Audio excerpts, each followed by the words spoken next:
નમસ્કાર, રામ રામ મિત્રો. આજે આપણે વાતચીત કરવાના છીએ કે બનાસકાંઠામાંથી જિલ્લો બનવાની હરીફાઈ હવે તેજ થઈ ગઈ છે ને કઈ જગ્યાએ બનશે જિલ્લો અને કોણ મારશે બાજી.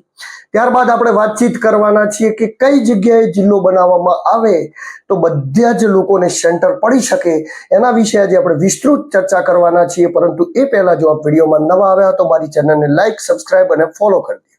તો નમસ્કાર મિત્રો, આપણે આજે વાતચીત કરવાના છીએ જિલ્લા બનવાની વાત એટલે લગભગ 3 સેન્ટરો ઉપર આવીને અટકી છે. એમાંનું પહેલું સેન્ટર છે થરાદ, ત્યારબાદ બીજું સેન્ટર છે દિયોદર અને ત્રીજું સેન્ટર છે રાધનપુર.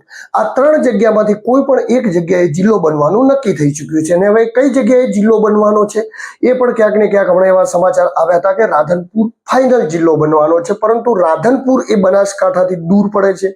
બાકી બનાસકાંઠાનું વિસ્તરણ કરી અને રાધનપુરને જિલ્લો બનાવવામાં આવે, ત્યારબાદ દિયોદરને બનાવવામાં આવે કે થરાદને બનાવવામાં આવે તો છેવાડાના લોકોના પ્રોબ્લેમ સોલ્વ થઈ શકશે કે પ્રોબ્લેમ ત્યાં ને ત્યાં રહેશે.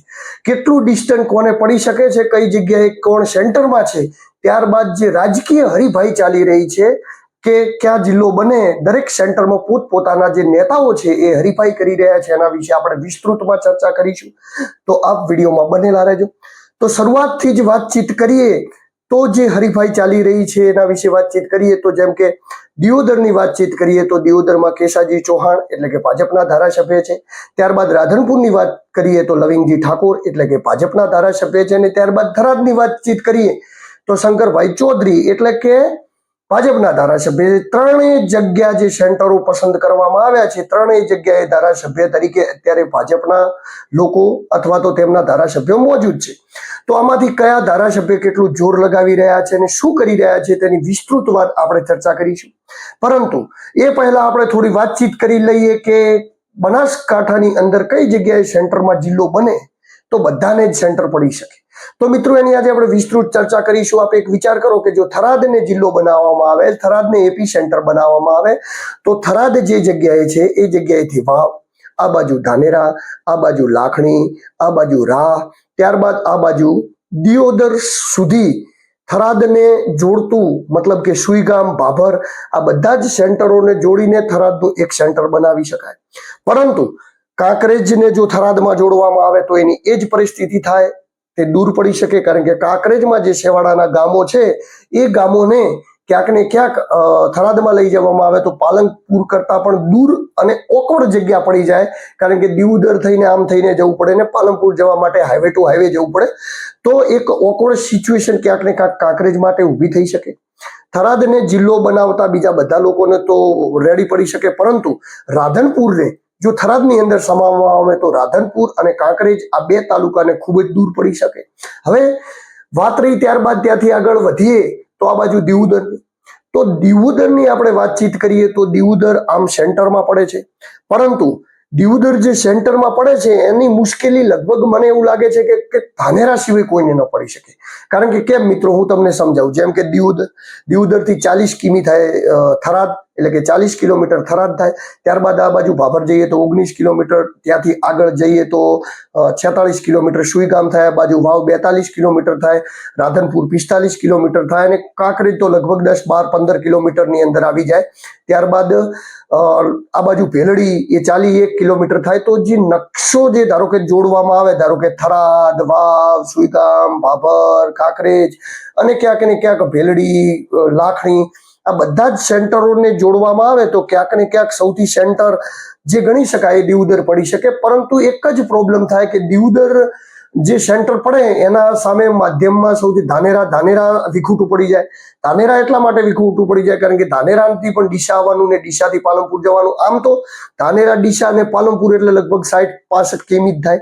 પરંતુ જે ધાનેરામાં છેવાડાના ગામમાં રહે છે એ ગામના લોકોને ક્યાંક ને ક્યાંક તકલીફ પડે છે, જેમના માટે થોડો ઘણો બેનિફિટ થરાદ બને તો થઈ શકે ને જો દિયોદર બને તો એમને નુકસાન થઈ શકે. પરંતુ થરાદ બને તો સામે આ બાજુ કાંકરેજ, રાધનપુર ને નુકસાન થઈ શકે, દિયોદરના કેટલાક છેવાડાના વિસ્તારોને પણ નુકસાન થઈ શકે છે. પરંતુ આ બંને તો બરોબર છે કે બંને તો બનાસકાંઠાની ધરોધરા છે, બનાસકાંઠાની અંદર જ બનાવવાની વાતચીત છે. દિયોદરને ઓગળ બનાવવાની વાતચીત થઈ રહી છે અને થરાદને ક્યાંક ને ક્યાંક જિલ્લો બનાવવા માટે પ્રયત્નો થઈ રહ્યા છે. પરંતુ રાધનપુર કેવી રીતે બને, કેવી રીતે રાધનપુરનું નામ આવ્યું ને કેવી રીતે રાધનપુર એ ફાઇનલ જિલ્લો મનાઈ રહ્યો છે? તો રાધનપુરને રાપર, આ બાજુ કાંકરેજ, પાભર, સુઈગામ, વાવ, આમ ટર્નિંગ પોઈન્ટમાં દિયોદર સુધી બધા જ તાલુકાઓને જોડી અને ક્યાંક ને ક્યાંક રાધનપુરને બનાવવાની વિચારણા ચાલુ રહી છે. પરંતુ જો રાધનપુરને બનાવવામાં આવે તો થરાદ માટે એનો એ પ્રશ્ન રહે, કારણ કે થરાદથી તો લગભગ રાધનપુર 80 કિલોમીટર, 90 કિલોમીટર, 70 કિલોમીટર જેટલું પડી જાય. ત્યારબાદ ધાનેરાનો પ્રશ્ન એનો એ રહે, દિયોદરનો પણ પ્રશ્ન એનો એ જ રહે. તો જે છેવાડાના અને સરહદી ગામોના જે વિસ્તારો છે, જે ગામડાઓમાંથી અત્યાર સુધી ક્યાંક ને ક્યાંક બસની સુવિધાઓ પણ નથી, એવી જગ્યાએથી લોકોને જવા માટે જે દૂર પડી રહ્યું છે, એને વિચારીને જે સેન્ટર કરવાની વાતચીત છે એ ક્યાંક ને ક્યાંક આ રીતે થઈ રહી છે. પરંતુ સેન્ટર ન મળે ત્યાં સુધી કોઈ પણ જિલ્લાની જાહેરાત કરવી યોગ્ય નથી, કારણ કે અત્યારે પણ વાતચીત ચાલી રહી છે, ઘણી બધી વાતચીતો ચાલી રહી છે, પણ વાતચીતનું મૂળ દિવાળા સુધી હજી સુધી સરકાર પહોંચી નથી શકી. એનું એક જ કારણ છે કે સેન્ટર ગોતવામાં આવી રહ્યું છે પણ સેન્ટર મળી નથી રહ્યું. ત્યારબાદ બીજી વસ્તુ કે જે નેતાઓ છે એ આડકતરી રીતે એકબીજાને ઉપર જોર લગાવી રહ્યા છે, પોતપોતાની પેનલોમાં ટ્રાય કરી રહ્યા છે કે એમના વિસ્તારમાં જિલ્લો કેમ આવે, કારણ કે કોઈ પણ જિલ્લો બને છે તો એક રાજનીતિક વ્યૂથી પણ નેતાઓ જોતા હોય છે કે એ જગ્યાએ આપણને કેવી રીતનો ફાયદો થઈ શકે છે અને શું થઈ શકે છે. એ જ રીતે થઈ રહ્યું, કારણ કે જેના વિસ્તારમાં જિલ્લો બનશે એને ફાયદો થઈ શકે. જેમ કે રાધનપુર બને તો રાધનપુરની અંદર પોલિટિકલ દ્રષ્ટિએ કહું છું, લોકોને તો જે ફાયદો થવાનો છે એ થવાનો જ છે, પણ પોલિટિકલ દ્રષ્ટિએ જોવા જઈએ તો લવિંગજી ઠાકોરને સૌથી મોટો ફાયદો થાય, કારણ કે ઘણા બધા તાલુકા જે જોડવામાં આવે ઠાકોર સમાજના હોય ને ક્યાંક ભવિષ્યની રાજનીતિને વિચારીને એ લોકો કરી રહ્યા. તો એટલા માટે તો લવિંગજી આવેદન આપી ચૂક્યા છે, જાહેર વિડીયોના માધ્યમથી કહી ચૂક્યા છે કે રાધનપુરને જિલ્લો બનાવવામાં આવે, રાધનપુરને જિલ્લો બનાવવામાં. તે જ રીતે અહીંયા થરાદની અંદર શંકરભાઈ ચૌધરી જોર લગાવી રહ્યા છે. એમને જો કે બોલવાની જરૂર નથી પડતી જાહેરમાં કે થરાદને જિલ્લો બનાવવામાં આવે, કારણ કે એ નેતૃત્વ જે રીતે કરી રહ્યા છે એ રીતે બનાસકાંઠા સમગ્ર ઉત્તર ગુજરાતનું નેતૃત્વ કરી રહ્યા છે. એટલે ક્યાંક ને ક્યાંક એ જો જાહેરમાં ખુલીને એવું બોલવા જાય કે થરાદને જિલ્લો બનાવવામાં આવે તો એમને ક્યાંક ને ક્યાંક નુકસાન પડી શકે, પરંતુ એ પણ એવું ઈચ્છી રહ્યા છે કે થરાદ જિલ્લો બને ને એના માટે એમના પ્રયત્નો ચાલુ છે. જો કે દિયોદરનું મોડું વહેલું પણ કેશાજી ચૌહાણ જેવા જોઈએ એવા હજી સુધી જાગૃત થયા નથી, ક્યાંય એમને એવી જાહેરાત નથી કરી, ક્યાંય એમને એવી માગણી નથી કરી. પરંતુ દિયોદર જે રીતે સેન્ટરમાં પડી શકે છે એ રીતે જો દિયોદર માટે થોડી ઘણી માગણી કરવામાં આવે તો સહેલું પડી શકે છે. ત્યારબાદ બીજી માગણી થરાદની છે ને ત્રીજી રાધનપુરની છે ને અત્યારે સરકાર ખુદ અસમંજસની સ્થિતિમાં છે કે શું કરવું, કારણ કે ક્યાંક ને ક્યાંક જિલ્લો બનાવવાની હોડમાં ક્યાંક ને ક્યાંક એવું ન થઈ જાય કે લોકો જો હેરાન પરેશાન થતા હતા એનાથી વધારે હેરાન પરેશાન થાય. કારણ કે પાલનપુરનો જિલ્લો બદલાશે એટલે આરટીઓની નંબર પ્લેટ બદલાશે, આરટીઓની નંબર પ્લેટ બદલાશે એટલે કોટો બદલાશે, કોટો બદલાશે એટલે કલેક્ટર કચેરીઓ બદલાશે, આઈપીએસ કચેરીઓ બદલાશે, સિસ્ટમ બદલાશે, લોકોના આધાર કાર્ડ બદલાશે, આધાર કાર્ડમાં એડ્રેસ બદલાશે, ત્યારબાદ સંપૂર્ણ પ્રક્રિયાઓ બદલાશે. જેમ કે તાલુકા પંચાયત, જિલ્લા પંચાયતની ચૂંટણીઓ આવશે, ચૂંટણીઓની સીટો બદલાશે, એમના તાલુકા બદલાશે, એમના જિલ્લા બદલાશે, બધી જ વસ્તુઓનું સીમાંકન થશે, વોટ બેંકોનું સીમાંકન થશે, અને આ બધું જ થતું હોય ત્યારે ખૂબ જ ઊંડાણપૂર્વક વિચારવું જરૂરી છે. તો મિત્રો, મેં તમને જે વાતચીત કરી એમાં ક્યાંક ને ક્યાંક અત્યારે સેન્ટરની અંદર આપણે જોવા જઈએ તો આ રીતે થઈ શકે છે. જેમ કે થરાદ અને દિયોદર અને રાધનપુર, આમ તો દિયોદર સેન્ટરમાં પડે પણ હજી પણ ક્યાંક ને ક્યાંક ધાનેરા છૂટી જાય છે, અને થરાદ કરવા જાઓ તો દિયોદર કાંકરેજ છૂટી જાય છે, રાધનપુર કરવા જાઓ તો આખો બનાસકાંઠા છૂટી જાય છે. એમાં કોઈ નવાઈ જ નથી, કારણ કે રાધનપુર જવું એના કરતી તો પાલનપુર જવું ઘણું સારું.